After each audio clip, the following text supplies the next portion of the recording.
রমজানের পরে শাওয়াল মাসে যে ব্যক্তি ৬টা রোজা রাখবে, আঙ্গুল দেখান কয়টা? আরো জোরে বলেন কয়টি? ৬টি রোজা যারা রাখবে, আল্লাহর নবী বলেন আল্লাহ তাআলা তার আমলনামায় সারা বছর রোজা রাখার সওয়াব দিয়ে দিবে। আপনারা বলতে পারেন হুজুর আরিফ বিন হাবিব সাহেবের পরে কুয়াকাটার সিদ্দিকী সাহেব হুজুরের আগে বালা কথা একটা বইলা গেলেন, আমরা রমজানে রোজা রাখতে পারি নাই, এখন ৬টা রোজা রাখবো। আরও তো সময় আছে, ৯ তারিখ পর্যন্ত, আগামী মাসের ৯ তারিখ পর্যন্ত শাওয়াল মাস বাকি আছে। ৬টা রোজা রাখলে সারা বছর রোজা রাখার সওয়াব পাওয়া যাবে না। সুবহানাল্লাহ কইেন না, বাদ দিয়ে কইেন। এবার আবার ইবনে আমির বলে, ও মহাবীর রুস্তম, আপনি মনে করিয়েন না এটা বুঝি আমার অস্ত্রের শক্তি, আপনি মনে করিয়েন না এটা বুঝি আমার শরীরের শক্তি, না, বরং এটা হলো এই সৈন্যকে পরাস্ত করার পিছনে এই শক্তি হলো আমার আল্লাহর দেওয়া ইমানি শক্তি। সুবহানাল্লাহ। যখন কি শক্তি? রমজান মাসে আমরা কিছুটা ইমানি শক্তি অর্জন করেছিলাম নামাজের মাধ্যমে, তারাবির মাধ্যমে, সেহরির মাধ্যমে, ইফতারির মাধ্যমে, দানের মাধ্যমে, যাকাতের মাধ্যমে, ফিতরার মাধ্যমে, আল্লাহু আকবার, জিকির আজকার ওজিফার মাধ্যমে। ঠিক না বেঠিক? রমজান মাস শেষ হয়ে গেছে, আমাদের সব আমল শেষ হয়ে গেছে। মসজিদগুলিতে মুসল্লিদের ভরপুর ছিল। যেই মাত্র শাওয়ালের চাঁদ উঠে গেল, আমাদের মসজিদের 90 থেকে 95% মুসল্লি আমরা হারাইয়া ফেলছি। এখন হারিকেন দিয়া তালাশ করো, মুসল্লি পাওয়া যায় না। ঠিক না বেঠিক? ঠিক কিনা বলে? আল্লাহর বান্দারা, আল্লাহর নবী বলেন মান সামা রমাদান সুম্মা আতবাহু সিত্তাম মিন শাওয়াল কানা কাসিয়ামিদ দাহরি কুল্লি। আল্লাহর নবী বলেন রমজানের পরে শাওয়াল মাসে যে ব্যক্তি ৬টা রোজা রাখবে, আঙ্গুল দেখান কয়টা? আরো জোরে বলেন কয়টি? ৬টি রোজা যারা রাখবে, আল্লাহর নবী বলেন আল্লাহ তাআলা তার আমলনামায় সারা বছর রোজা রাখার সওয়াব দিয়ে দিবে। আপনারা বলতে পারেন হুজুর আরিফ বিন হাবিব সাহেবের পরে কুয়াকাটার সিদ্দিকী সাহেব হুজুরের আগে বালা কথা একটা বইলা গেলেন, আমরা রমজানে রোজা রাখতে পারি নাই, এখন ৬টা রোজা রাখবো। আরও তো সময় আছে, ৯ তারিখ পর্যন্ত, আগামী মাসের ৯ তারিখ পর্যন্ত শাওয়াল মাস বাকি আছে। ৬টা রোজা রাখলে সারা বছর রোজা রাখার সওয়াব পাওয়া যাবে না। মিয়া, যারা রমজানের রোজা রাখে নাই এরা কিন্তু সারা বছর রোজার সওয়াব পাবে না। ঠিক না বেঠিক? কারণটা কি? কারণ হলো আল্লাহ তাআলা মুমিন ব্যক্তিকে প্রত্যেক নেক কাজের বদলা 10 গুণ বাড়াইয়া দেন। মান জাবিল হাসানাতি ফালাহু আশরু আমসালিহা। একের বিনিময়ে আল্লাহ কয় গুণ দেন? এভাবে হাত দেখান, হাতে কয় আঙ্গুল আছে দেখেন না, হাত নাই। আরে আল্লাহ একের বিনিময়ে কয় গুণ দেন? আল্লাহ কবুল করেন, বলেন আমিন। তাহলে আমরা রমজানে 30টা রোজা রাখলাম, 30 10 কয়শো? 300। ধরে বলেন কয়শো? এক বছরে কয় দিন? 366 না, 360 দিন। আরবি বৎসর। কি বৎসর? আরবি বৎসর। 360 দিনে এক বৎসর। কারণ আরবি মাস 31ও নাই, 28ও নাই, 360 দিনে এক বছর হয়। চান্দ্র বৎসর 360 দিনে এক বছর।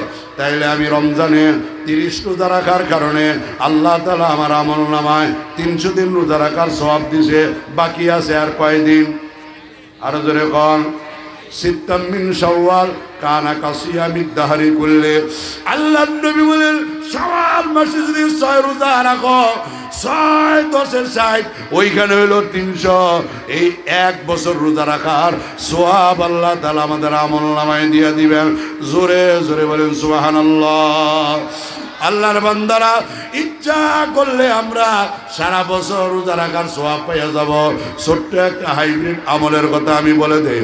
একজন মহিলা আমিরুল মুমিনিনের কাছে এসে বলে, ও আমিরুল মুমিনিন, এমন একজন ব্যক্তি যদি পায় যে সারা বছর রোজা রাখবে, সারা রাত্র নামাজ পড়বে, দৈনিক এক খতম করে কোরআন শরীফ পড়বে, আমি তার কাছে বিবাহ বসবো, তাকে আমার স্বামী বানাবো। অবস্থিত সাহাবীরা কয় এই মহিলার জামাই দুনিয়ায় পাওয়া যাবে না, কারণ সারা বছর রোজা রাখলে দিনের বেলা তার বউর কোনো দরকার নাই, সারা রাত্র নামাজ পড়লে রাত্রিবেলাও বউর কোনো দরকার নাই, আর দৈনিক এক কদম কোরআন শরীফ পড়লে তার আর দিনের বেলা সংসার ধর্মের কোনো কাজকর্মের সুযোগও নাই। কথা কোন ঠিক না বেঠিক? একজন সাহাবী দাঁড়ায় বলে, আমিরুল মুমিনিন, এই মহিলার দেওয়া সকল শর্ত মেনে আমি তাকে বিবাহ করতে চাই। বিবাহ হয়ে গেল, কয়েক মাস পরে মহিলা এসে বলে, আমিরুল মুমিনিন, আমার দেওয়ার শর্ত আমার স্বামী মানে না। আমিরুল মুমিনিন বলে, রে আল্লাহর বান্দা, শর্ত মাইনবা বিবাহ করলা, শর্ত কেন মানো না? সাহাবী বলে মানি, মহিলা বলে মানে না। সাহাবী বলে আমি মানি, মহিলা কয় মানি না। আমিরুল মুমিনিন বলে, ও মহিলা, তোমার দেওয়া 1 নম্বর শর্ত কি ছিল? আমার দেওয়া 1 নম্বর শর্ত ছিল সারা বছর রোজা রাখা লাগবে। আমার স্বামী আজকেও রোজা রাখে নাই, গতকালকেও রাখে নাই, তার আগের দিনও রাখে নাই। রে সাহাবী, কেমনে শর্ত পূরণ করলা? ওই সাহাবী বলে 100% শর্ত মানছি। কিভাবে মানছ? ওই সাহাবী বলে, আল্লাহর নবী বলছেন, মান সামা রমাজান সুম্মা আতবাউ সিত্তাম মিন শাওয়াল কানা কাসিয়ামিদ দাহরি কুল্লি। আল্লাহর নবী বলছেন, রমজানের পরে শাওয়াল মাসে যে ব্যক্তি মাত্র 6টা রোজা রাখবে, আল্লাহ তাআলা তার আমলনামায় সারা বছর রোজা রাখার সওয়াব দিয়ে দিবে। ও আমিরুল মুমিনিন, আমার বিবিকে জিজ্ঞাসা করেন, আমি রমজানের পরে শাওয়াল মাসে 6টা রোজা রাখছি কিনা? মহিলা বলে রাখছে।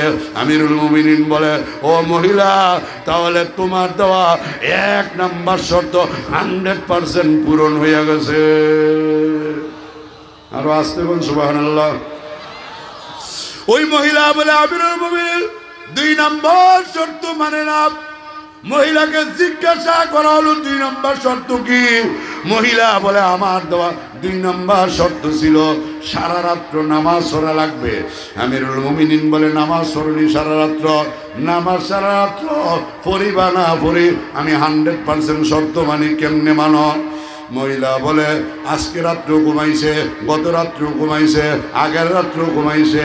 সাহাবী বলে, ও আমিরুল মুমিনিন, আল্লাহর নবী বলছেন, যে ব্যক্তি এশার নামাজ জমাতে আদায় করবে, আবার ফজরের নামাজ জমাতে আদায় করবে, আল্লাহ তাআলা তার আমলনামায় সারা বছর সারা রাত্র নামাজ পড়ার সওয়াব দিয়ে দিবে।